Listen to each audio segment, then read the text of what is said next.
आज हम सुनेंगे वट सावित्री व्रत की वो पवित्र और अमर कथा जिसे युगों से भारतवर्ष की माताएं और बहनें श्रद्धा के साथ सुनती आ रही हैं। ये केवल एक व्रत की कथा नहीं है, ये पतिव्रता धर्म, सत्य, तप, प्रेम और अटूट विश्वास की ऐसी दिव्य गाथा है जिसने स्वयं धर्मराज को भी झुकने पर विवश कर दिया था। ज्येष्ठ मास की अमावस्या का दिन, प्रचंड धूप से तपती हुई धरती, आकाश में अग्नि के समान चमकते सूर्य देव और उसी समय भारतवर्ष की सुहागिन स्त्रियां वट वृक्ष के नीचे एकत्र होकर श्रद्धा से पूजा करती हैं। वे वट वृक्ष के चारों ओर धागा बांधती हैं, जल अर्पित करती हैं, फल फूल चढ़ाती हैं और माता सावित्री का स्मरण करती हैं। बहुत लोग सोचते हैं कि ये व्रत क्यों किया जाता है, वट वृक्ष की पूजा ही क्यों होती है और स्त्रियां इस दिन निर्जल या कठोर उपवास रखकर अपने पति की दीर्घायु की कामना क्यों करती हैं। तो मेरे प्यारे भक्तों, इसके पीछे केवल एक परंपरा नहीं बल्कि एक ऐसी दिव्य पौराणिक कथा है जो महाभारत के वन पर्व, स्कंद पुराण और भविष्य पुराण में वर्णित है।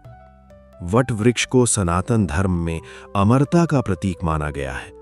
उसकी जड़ें गहरी होती हैं, शाखाएं दूर दूर तक फैलती हैं और वो लंबे समय तक जीवित रहता है। इसलिए उसे स्थिर सौभाग्य, दीर्घायु और अखंड परिवार का प्रतीक माना गया। पुराणों में कहा गया है कि वट वृक्ष में ब्रह्मा, विष्णु और महेश तीनों का निवास माना जाता है। उसकी जड़ में ब्रह्मा जी, तने में भगवान विष्णु और शाखाओं में भगवान शिव का वास बताया गया है। इसी कारण स्त्रियां वट वृक्ष की पूजा करके अपने परिवार की रक्षा और पति की लंबी आयु की कामना करती हैं। परंतु इस व्रत का सबसे बड़ा आधार है माता सावित्री। वो सावित्री जिसने अपने पतिव्रत, अपने तप, अपनी बुद्धि और अपने धर्म बल से मृत्यु को भी पराजित कर दिया था।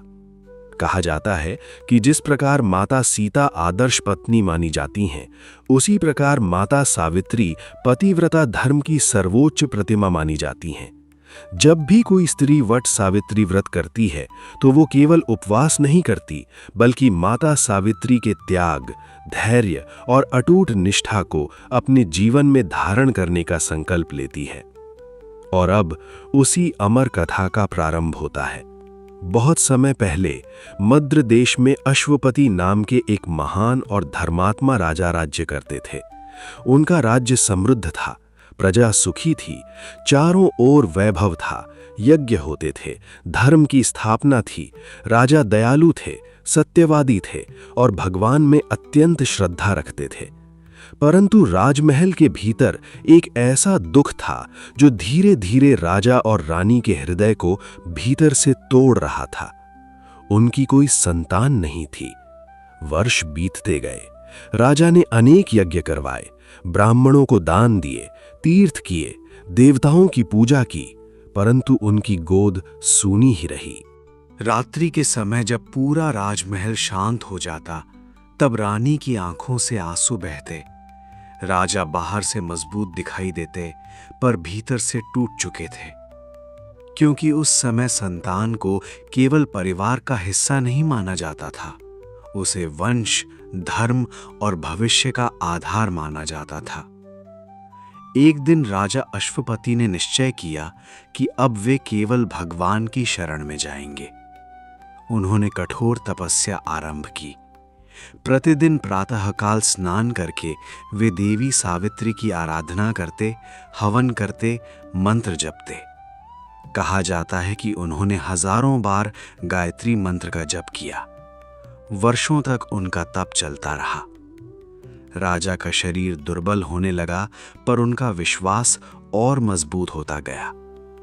एक दिन उनकी तपस्या से प्रसन्न होकर दिव्य प्रकाश प्रकट हुआ। पूरा यज्ञ मंडप उस प्रकाश से भर गया। आकाश से मधुर स्वर गूंजा, राजन अश्वपति, तुम्हारी भक्ति से मैं प्रसन्न हूं। राजा ने हाथ जोड़ दिए। उनकी आंखों से आंसू बहने लगे। वे स्वयं देवी सावित्री थीं। देवी बोली, तुम्हारे यहां एक दिव्य कन्या जन्म लेगी। वो तेजस्विनी होगी उसका यश तीनों लोकों में फैलेगा। राजा और रानी का हृदय आनंद से भर उठा। कुछ समय बाद रानी ने एक अत्यंत सुंदर और तेजस्वी कन्या को जन्म दिया। उसका मुख ऐसा चमकता था मानो चंद्रमा की शीतलता उसमें उतर आई हो। क्योंकि वो देवी सावित्री के वरदान से उत्पन्न हुई थी, इसलिए उसका नाम भी सावित्री रखा गया। धीरे धीरे सावित्री बड़ी होने लगी, परंतु वो सामान्य राजकुमारियों जैसी नहीं थी। उसकी आंखों में करुणा थी, वाणी में मधुरता थी, मन में धर्म था। उसे वैभव से अधिक साधुओं की बातें अच्छी लगती थी। वो महल की दासियों से भी प्रेम से बात करती, ब्राह्मणों का सम्मान करती, माता पिता की सेवा करती।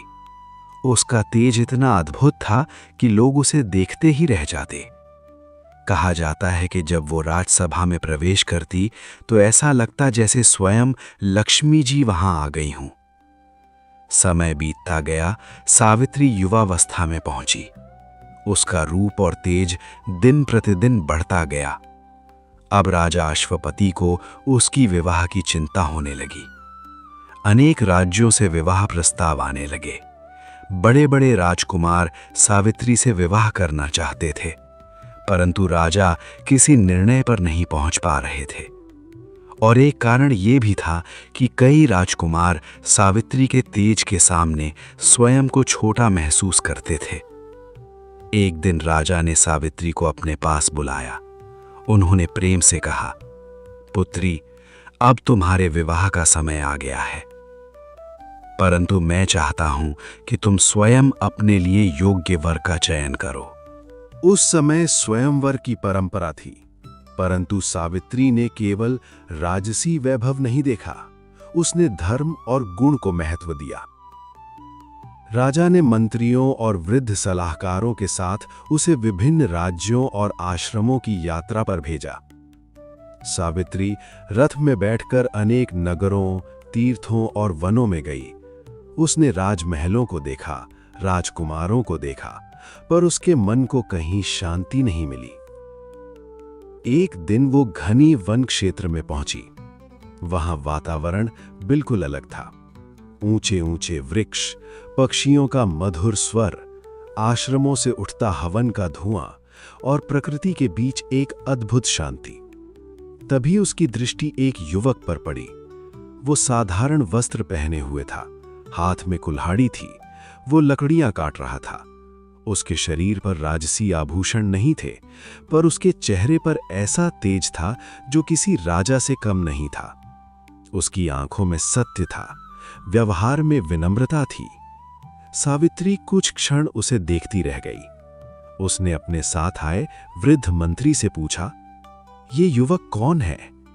मंत्री ने कहा, देवी, ये सत्यवान है, शाल्व देश के अंधे और वनवासी राजा द्युम्नसेन का पुत्र। फिर मंत्री ने पूरी कथा सुनाई। द्युम्नसेन कभी बड़े प्रतापी राजा थे, परंतु शत्रुओं ने उनका राज्य छीन लिया। उसी समय वे नेत्रहीन भी हो गए। तब वे परिवार सहित वन में रहने लगे। और ये युवक, यही उनका पुत्र सत्यवान है। सत्यवान अपने अंधे माता पिता की सेवा करता है, लकड़ियां काटता है, फल लाता है, आश्रम का कार्य करता है। कहा जाता है कि वो सत्यवादी है, इसलिए उसका नाम सत्यवान पड़ा। सावित्री शांत होकर सब सुनती रही, पर उसके हृदय में कुछ बदल चुका था। उसने मन ही मन सत्यवान को अपना पति स्वीकार कर लिया। उस क्षण उसे न वन दिखाई दे रहा था, न साधारण वस्त्र। उसे केवल सत्य दिखाई दे रहा था, धर्म दिखाई दे रहा था, और एक ऐसा पवित्र हृदय दिखाई दे रहा था जिसे पाकर कोई भी स्त्री स्वयं को धन्य समझे। कुछ समय बाद सावित्री वापस महल लौट आई। राजा अश्वपति ने उत्सुक होकर पूछा, पुत्री, क्या तुम्हें अपना वर मिल गया? सावित्री ने शांत स्वर में कहा, हाँ पिताश्री, मैंने सत्यवान को अपने पति के रूप में चुना है। उसी समय सहयोग से देवर्षि नारद वहां पधारे हुए थे। राजा ने प्रसन्न होकर कहा, भगवन, मेरी पुत्री ने अपना वर चुन लिया है। वो सत्यवान नामक युवक है। नारद जी कुछ क्षण मौन हो गए। उनका चेहरा गंभीर हो उठा। देवर्षि नारद का गंभीर चेहरा देखकर राजा अश्वपति का हृदय कांप उठा। अभी कुछ ही क्षण पहले जो राजमहल आनंद से भरा हुआ था, वहां अचानक एक अजीब सी चिंता फैल गई। राजा ने घबरा कर पूछा। देवर्षि नारद का गंभीर चेहरा देखकर राजा अश्वपति का हृदय कांप उठा। अभी कुछ ही क्षण पहले जो राजमहल आनंद से भरा हुआ था, वहां अचानक एक अजीब सी चिंता फैल गई। राजा ने घबरा कर पूछा, भगवान, क्या सत्यवान में कोई दोष है? नारद जी ने धीरे से अपनी वीणा एक ओर रखी। उनकी दृष्टि सावित्री पर गई। सावित्री शांत बैठी थी, उसके चेहरे पर विचलन नहीं था। नारद जी बोले, राजन, सत्यवान जैसा गुणवान युवक दुर्लभ है। वो सत्यवादी है, धर्मात्मा है, माता पिता का सेवक है, तेजस्वी है, दयालु है। उसके समान सद्गुण किसी राजकुमार में मिलना कठिन है। राजा अश्वपति ने राहत की सांस ली, परंतु नारद जी आगे बोले, किंतु वो एक शब्द सुनते ही राजा का मन फिर कांप उठा। किंतु उसकी आयु अत्यंत अल्प है। आज से ठीक 1 वर्ष बाद उसकी मृत्यु निश्चित है। जैसे किसी ने पूरे महल की प्रसन्नता छीन ली हो। रानी के हाथ कांप उठे। राजा अश्वपति स्तब्ध रह गए। उन्होंने तुरंत सावित्री की ओर देखा। उन्हें लगा कि उनकी पुत्री ये सुनकर टूट जाएगी, परंतु सावित्री शांत थी। उसकी आंखों में गहराई थी, भय नहीं। राजा ने भारी स्वर में कहा, पुत्री, तुमने सब सुन लिया। संसार में और भी अनेक योग्य राजकुमार हैं, तुम पुनः विचार कर लो। पर सावित्री ने दृढ़ स्वर में कहा, पिताश्री, आर्य कन्या केवल एक बार पति का वरण करती है। मैंने मन, वचन और आत्मा से सत्यवान को अपना पति स्वीकार कर लिया है। अब मैं किसी अन्य का विचार भी नहीं कर सकती। राजा ने समझाया, पुत्री, तुम अभी युवा हो। तुम नहीं जानती कि 1 वर्ष बाद विधवा होने का दुख कितना बड़ा होता है। सावित्री की आंखें नम हो गई, पर उसका संकल्प नहीं डगमगाया। वो बोली, पिताश्री, आयु लंबी हो या छोटी, धर्म ही सबसे बड़ा सत्य है। यदि कोई पुरुष गुणवान हो, सत्यप्रिय हो और धर्मात्मा हो, तो वही स्त्री के लिए श्रेष्ठ पति है। देवर्षि नारद ये सुनकर मुस्कुराए। उन्होंने राजा से कहा, राजन, आपकी पुत्री साधारण नहीं है। इसका तेज और धर्म बल महान है। ये जो संकल्प कर चुकी है, इससे इसे कोई विचलित नहीं कर सकता। राजा अश्वपति मौन हो गए। अंततः उन्होंने अपनी पुत्री की इच्छा स्वीकार कर ली। कुछ समय बाद अत्यंत सादगी और वैदिक रीति से सावित्री और सत्यवान का विवाह संपन्न हुआ। राजमहल में उत्सव था, परंतु सावित्री के मन में एक अदृश्य छाया भी थी। वो जानती थी कि उसका समय सीमित है। विवाह के बाद वो अपने पति के साथ वन में रहने चली गई। जिस राजकुमारी ने महलों में जीवन बिताया था, वही अब वन की कुटिया में रहने लगी। परंतु उसके चेहरे पर कभी दुख नहीं आया। वो प्रातःकाल उठती, नदी से जल लाती, आश्रम साफ करती, सास ससुर की सेवा करती, लकड़ियां इकट्ठा करती और सत्यवान के साथ साधारण भोजन करती। राजा द्युमत सेन अंधे थे, उनकी रानी वृद्ध थीं। सावित्री ने कभी उन्हें ये अनुभव नहीं होने दिया कि वो राजमहल छोड़कर आई है। धीरे धीरे पूरा वन उसकी विनम्रता और सेवा से प्रभावित हो गया। ऋषि मुनि कहते, ऐसी पतिव्रता स्त्री दुर्लभ है। सत्यवान भी अपनी पत्नी के प्रेम और समर्पण से अत्यंत प्रसन्न रहते। वे दोनों जब वन में साथ चलते तो ऐसा लगता मानो धर्म और भक्ति साथ साथ चल रहे हों। परंतु सावित्री के हृदय में देवर्षि नारद की बात हर दिन गूंजती रहती। दिन बीत रहे थे, एक एक करके महीने गुजरने लगे और वो भयानक दिन धीरे धीरे निकट आने लगा। सावित्री बाहर से शांत रहती, पर भीतर से हर दिन भगवान से प्रार्थना करती। वो रात में देर तक जागकर अपने पति को देखती रहती। कभी उसके मन में भय उठता, कभी आंसू आते, पर अगले ही क्षण वो स्वयं को संभाल लेती। उसने निश्चय कर लिया था कि वो अंतिम क्षण तक धर्म और धैर्य नहीं छोड़ेगी। धीरे धीरे वो समय भी आ गया जब सत्यवान की मृत्यु में केवल कुछ दिन शेष रह गए। तब सावित्री ने कठोर व्रत आरंभ किया। उसने उपवास करना शुरू किया, भूमि पर सोने लगी, भगवान का ध्यान करने लगी। उसका शरीर दुर्बल होने लगा, पर उसका आत्मबल बढ़ता गया। उसकी सास ने एक दिन कहा, पुत्री, तुम कई दिनों से अन्न नहीं खा रही हो, इतना कठोर तप मत करो। सावित्री मुस्कुराकर बोली, माताश्री, ये मेरा संकल्प है। उधर सत्यवान को अपनी मृत्यु का कोई ज्ञान नहीं था। वो हमेशा की तरह प्रसन्न रहते। एक दिन रात्रि के समय सावित्री अकेली बैठी थी। आकाश में चंद्रमा की हल्की रोशनी थी। वन शांत था। उसके नेत्रों से आंसू बह रहे थे। वो मन ही मन प्रार्थना कर रही थी, हे प्रभु, यदि मेरे भीतर सच्चाई है, यदि मेरी सेवा सच्ची है, यदि मेरा पतिव्रत निष्कलंक है, तो मेरे पति की रक्षा करना। और तभी उसके भीतर से एक अद्भुत शक्ति जागी, जैसे किसी ने उसके मन में कह दिया हो, धर्म का साथ मत छोड़ो। अब वो दिन आ पहुंचा, ज्येष्ठ मास की अमावस्या, वही दिन जिस दिन सुहागिन स्त्रियां वट सावित्री व्रत करती हैं। प्रातःकाल सावित्री नदी पर गई। उसने स्नान किया, स्वच्छ वस्त्र धारण किए, वट वृक्ष के पास जाकर श्रद्धा से पूजा की। उसने वृक्ष की परिक्रमा की, धागा बांधा, हाथ जोड़कर प्रार्थना की, हे त्रिदेव स्वरूप वट वृक्ष, जैसे आप अडिग और दीर्घायु हैं, वैसे ही मेरे पति का जीवन भी स्थिर रहे। उस दिन उसने अन्न और जल त्याग दिया। उसका चेहरा तपस्या से तेजस्वी हो उठा था। संध्या से पहले सत्यवान लकड़ियां काटने वन में जाने लगे। सावित्री तुरंत उनके पास आई। आर्यपुत्र, आज मैं भी आपके साथ वन में चलूंगी। सत्यवान ने आश्चर्य से कहा, तुम कई दिनों से उपवास कर रही हो, तुम्हारा शरीर दुर्बल है, तुम विश्राम करो। पर सावित्री ने विनम्रता से कहा, आज मेरा मन आपके साथ रहने का है। सत्यवान मुस्कुराए और उसे साथ ले गए। दोनों वन के भीतर चले गए। चारों ओर गहरा वन था। पक्षियों की आवाजें गूंज रही थीं, हवा धीरे धीरे चल रही थी। पर सावित्री का हृदय असामान्य रूप से धड़क रहा था।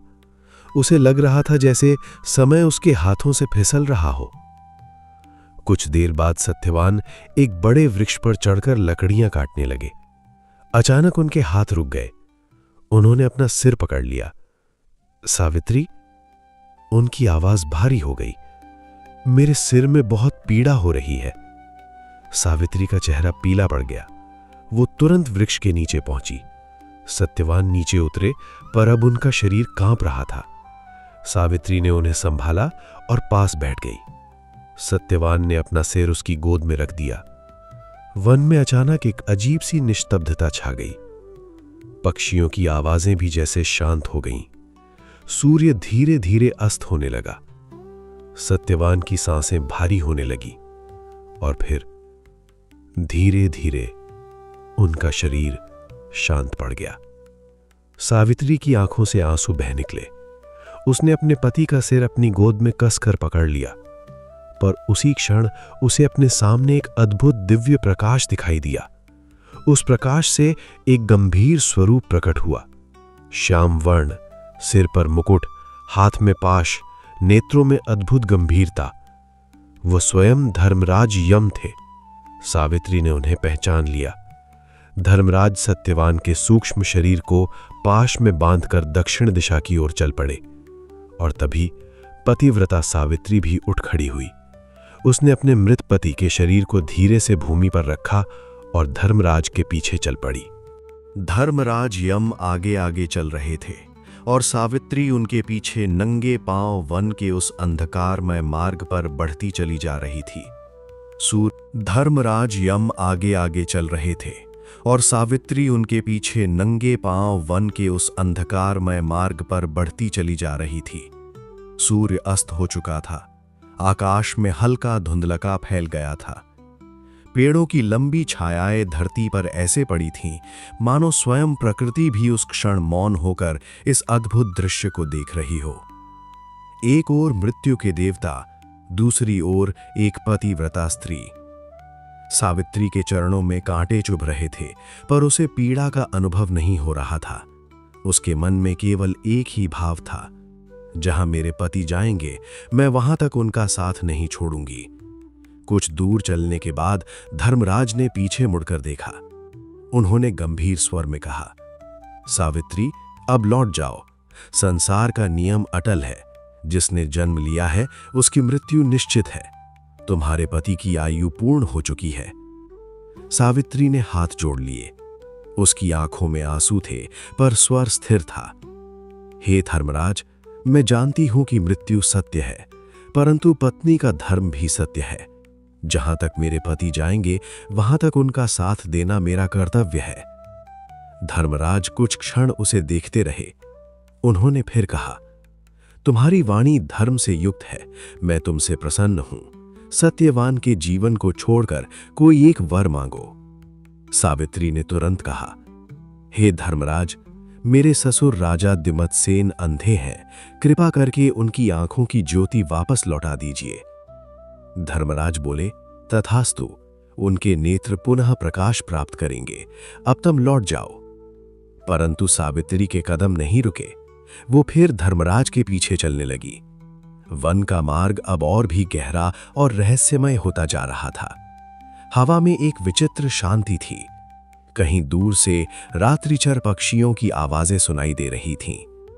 धर्मराज ने पुनः पीछे देखा। सावित्री, तुम अभी तक मेरे पीछे क्यों चली आ रही हो? सावित्री ने विनम्रता से उत्तर दिया, हे धर्मराज, जो मनुष्य धर्म का मार्ग दिखाता है उसके साथ चलना कभी व्यर्थ नहीं जाता। संतों और धर्मात्माओं की संगति मनुष्य को पवित्र करती है। धर्मराज के गंभीर मुख पर हल्की मुस्कान आई। उन्होंने कहा, तुम्हारी वाणी धर्म से युक्त है। मैं फिर प्रसन्न हुआ। एक और वर मांगो। सावित्री बोली, मेरे ससुर का जो राज्य उनसे छिन गया है वो उन्हें पुनः प्राप्त हो जाए। धर्मराज ने कहा, ऐसा ही होगा। द्युमत्सेन पुनः अपने राज्य के राजा बनेंगे। इतना कहकर वे आगे बढ़ गए, परंतु सावित्री अभी भी उनके पीछे चल रही थी। अब उसके पैरों से रक्त निकलने लगा था, पर उसका चेहरा विचलित नहीं था। उसका मन केवल धर्म में स्थिर था। उधर वन में सत्यवान का शरीर उसी वृक्ष के नीचे पड़ा था। रात्रि गहरी हो चुकी थी और उसी समय आश्रम में एक अद्भुत घटना हुई।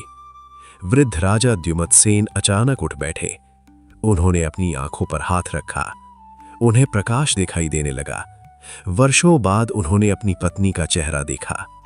मुझे दिखाई दे रहा है। उनकी आंखों से आंसू बह निकले। रानी आश्चर्य और आनंद से भर उठी। उसी समय कुछ सैनिक आश्रम में पहुंचे। उन्होंने समाचार दिया, महाराज, आपके शत्रु का अंत हो गया है। प्रजा आपको पुनः राज्य में बुलाना चाहती है। द्युमत्सेन स्तब्ध रह गए। उन्हें समझ में आ गया कि ये सब उनकी पुत्र वधू के तप और पतिव्रत का प्रभाव है। उधर धर्मराज आगे बढ़ते जा रहे थे। उन्होंने तीसरी बार कहा, सावित्री, अब लौट जाओ। मनुष्य शरीर की सीमा होती है। तुम अत्यंत थक चुकी हो। सावित्री ने शांत स्वर में कहा, हे धर्मराज, धर्म के मार्ग पर चलने वाला कभी थकता नहीं। जो सत्य और सेवा में स्थित हो उसे भीतर से शक्ति मिलती रहती है। धर्मराज अब उसके तेज को अनुभव करने लगे थे। उन्होंने कहा, सावित्री, तुम्हारे भीतर अद्भुत धैर्य है। मैं तुम्हें एक और वर देता हूं। मांगो, क्या चाहती हो? सावित्री ने कहा, मेरे पिता राजा अश्वपति के कोई पुत्र नहीं है। उनके वंश की वृद्धि हो और उन्हें 100 तेजस्वी पुत्र प्राप्त हों। धर्मराज बोले, तथास्तु। तुम्हारे पिता को 100 पराक्रमी पुत्र प्राप्त होंगे। अब धर्मराज गंभीर हो गए। उन्हें अनुभव होने लगा कि ये स्त्री साधारण नहीं है। उसका तप, उसका संयम और उसका पतिव्रत अद्भुत है। पर सावित्री अभी भी उनके पीछे चल रही थी। अब मार्ग अत्यंत दिव्य और रहस्यमय हो चुका था। सामान्य मनुष्य उस दिशा में पहुंच भी नहीं सकता था, पर सावित्री का संकल्प उसे आगे बढ़ा रहा था। धर्मराज ने चौथी बार कहा, हे साध्वी, अब वापस लौट जाओ। तुमने जितना साथ दिया है उतना कोई भी स्त्री नहीं दे सकती। सावित्री ने हाथ जोड़कर कहा, हे धर्मराज, संसार में दया, सत्य और धर्म ही सबसे बड़ा धन है। जो मनुष्य दूसरों के कल्याण की कामना करता है वही सच्चा धर्मात्मा कहलाता है। आप समस्त प्राणियों के न्यायाधीश हैं। आपके दर्शन भी महान पुण्य हैं। धर्मराज अब पूर्णतः प्रसन्न हो चुके थे। उन्होंने कहा, सावित्री, तुम्हारी बुद्धि और धर्मनिष्ठा विलक्षण है। मैं तुम्हें एक और वर देता हूं। सावित्री ने धीरे से कहा, हे धर्मराज, मुझे सत्यवान से उत्पन्न 100 पुत्रों का आशीर्वाद दीजिए। धर्मराज ने बिना विचार किए कह दिया, तथास्तु, तुम्हें सत्यवान से 100 पुत्र प्राप्त होंगे। इतना कहते ही वे कुछ क्षणों के लिए मौन हो गए। फिर अचानक उन्हें अपनी ही बात का स्मरण हुआ। यदि सत्यवान जीवित नहीं रहेगा तो सावित्री को पुत्र कैसे प्राप्त होंगे? धर्मराज समझ गए कि सावित्री ने अपने धर्म, बुद्धि और पतिव्रत के बल से उन्हें वचनबद्ध कर लिया है। उन्होंने पहली बार सावित्री को उस दृष्टि से देखा जैसे कोई महान तपस्विनी सामने खड़ी हो। सावित्री के चेहरे पर गर्व नहीं था। उसने विजय का भाव भी प्रकट नहीं किया। वो केवल शांत भाव से हाथ जोड़कर खड़ी रही। धर्मराज का हृदय पिघल उठा। उन्होंने गंभीर और करुण स्वर में कहा, हे सावित्री, तुम्हारे समान पतिव्रता स्त्री तीनों लोकों में दुर्लभ है। तुमने अपने तप, सत्य और धर्म से मुझे प्रसन्न कर लिया है। फिर उन्होंने अपने हाथ में बंधे पाश को खोला। सत्यवान का सूक्ष्म शरीर उस बंधन से मुक्त हो गया। धर्मराज बोले, मैं तुम्हारे पति को जीवन दान देता हूं। सत्यवान दीर्घायु होगा। तुम दोनों धर्मपूर्वक दीर्घ जीवन व्यतीत करोगे। ये सुनते ही सावित्री की आंखों से आनंद के आंसू बह निकले। उसने भूमि पर दंडवत प्रणाम किया। उसका हृदय भगवान के प्रति कृतज्ञता से भर गया। धीरे धीरे धर्मराज का दिव्य स्वरूप प्रकाश में विलीन हो गया और उसी क्षण वन में पड़े सत्यवान के शरीर में हलचल होने लगी। उनकी सांसें लौट आईं। उन्होंने धीरे धीरे आंखें खोली। उनका सिर अभी भी सावित्री की गोद में था। उन्होंने आश्चर्य से पूछा, सावित्री, मैं सो गया था क्या? मुझे ऐसा लगा जैसे कोई मुझे बहुत दूर ले जा रहा था। सावित्री अपने आंसू रोक न सकी। उसने अपने पति का हाथ पकड़ लिया। कुछ क्षण तक वो कुछ बोल ही नहीं पाई। फिर धीरे से बोली, आर्यपुत्र, अब सब ठीक है। वन में उस समय अद्भुत शांति थी। आकाश में तारे चमक रहे थे। वट वृक्ष की विशाल शाखाएं मंद हवा में हिल रही थीं। मानो स्वयं प्रकृति भी उस पतिव्रता नारी की विजय का उत्सव मना रही हो। सत्यवान धीरे धीरे उठकर बैठ गए। उनका शरीर अभी भी दुर्बल था, परंतु चेहरे पर जीवन लौट आया था। उन्होंने सावित्री की ओर देखा। उसकी आंखें आंसुओं से भरी थीं, पर उन आंसुओं में दुख नहीं, अपार कृतज्ञता और प्रेम था। सत्यवान ने पूछा, प्रिय, ये कैसी रात्रि है? मुझे ऐसा क्यों प्रतीत हो रहा है मानो मैं किसी गहरे अंधकार से लौट कर आया हूं। सावित्री ने अपने मन को संभाला। वो जानती थी कि ये क्षण केवल उसके जीवन का नहीं, धर्म और पतिव्रत की विजय का क्षण है। उसने शांत स्वर में कहा, आर्यपुत्र, भगवान की कृपा से सब मंगल हो गया है। अब हमें आश्रम लौटना चाहिए। माता पिता हमारी चिंता कर रहे होंगे। दोनों धीरे धीरे वन के मार्ग से आश्रम की ओर चल पड़े। रात्रि गहरी थी, पर सावित्री के भीतर अब कोई भय नहीं था। जिस स्त्री ने स्वयं धर्मराज के पीछे चलकर अपने पति को वापस पा लिया हो, उसके लिए संसार का कोई भी संकट बड़ा नहीं रह जाता। जब वे आश्रम पहुंचे तो वहां दीपक जल रहे थे। राजा द्युमत सेन बाहर खड़े थे। उनकी आंखों में अब प्रकाश लौट चुका था। जैसे ही उन्होंने सत्यवान और सावित्री को देखा, वे दौड़कर उनके पास आए। पुत्र, वृद्ध पिता ने सत्यवान को गले लगा लिया। रानी की आंखों से आंसू बहने लगे। आश्रम आनंद और आश्चर्य से भर उठा। द्युमत सेन बोले, पुत्री सावित्री, आज जो कुछ हुआ है वो साधारण नहीं है। तुम्हारे तप और पतिव्रत ने असंभव को संभव कर दिया है। सावित्री विनम्रता से उनके चरणों में झुक गई। उसने अपने मन में कभी अहंकार नहीं आने दिया। यही उसकी सबसे बड़ी महानता थी। जिसने मृत्यु को भी जीत लिया, वो भी स्वयं को भगवान की दासी ही मानती रही। कुछ ही दिनों बाद द्युमत सेन को उनका खोया हुआ राज्य वापस मिल गया। प्रजा ने उनका स्वागत किया। पूरे राज्य में उत्सव मनाया गया। ब्राह्मणों को दान दिए गए, यज्ञ हुए और हर ओर एक ही चर्चा थी, पतिव्रता सावित्री की जय। समय बीतता गया। सावित्री और सत्यवान ने धर्मपूर्वक राज्य किया। उनके घर पुत्रों का जन्म हुआ। राजा अश्वपति का वंश भी आगे बढ़ा। इस प्रकार धर्मराज द्वारा दिए गए सभी वरदान सत्य सिद्ध हुए। और तभी से भारतवर्ष की स्त्रियां ज्येष्ठ अमावस्या के दिन वट सावित्री व्रत करने लगीं। वे वट वृक्ष की पूजा करती हैं क्योंकि वो दीर्घायु, स्थिरता और अखंड जीवन का प्रतीक है। वे सावित्री का स्मरण करती हैं क्योंकि सावित्री केवल एक स्त्री नहीं, पतिव्रता धर्म की जीवित प्रतिमा है। उन्होंने संसार को ये सिखाया कि सच्चा प्रेम केवल सुख में साथ निभाने का नाम नहीं है।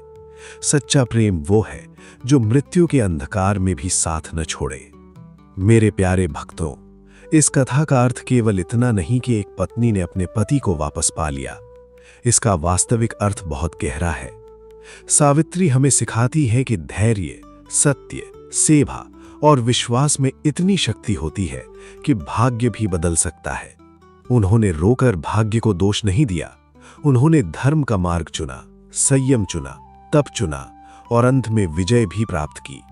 इसीलिए कहा गया है, धर्मो रक्षति रक्षितः। जो धर्म की रक्षा करता है, धर्म उसकी रक्षा करता है।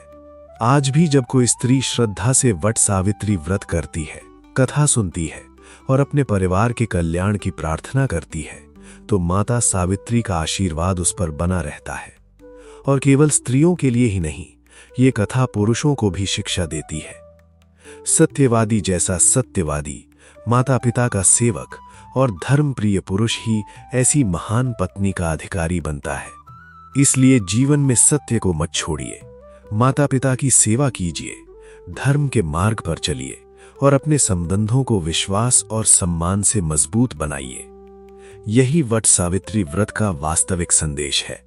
यदि आपने श्रद्धा से ये पवित्र कथा सुनी है, तो माता सावित्री, धर्मराज और भगवान श्री हरि की कृपा आपके परिवार पर बनी रहे। आपके घर में सुख, शांति और सौभाग्य का वास हो।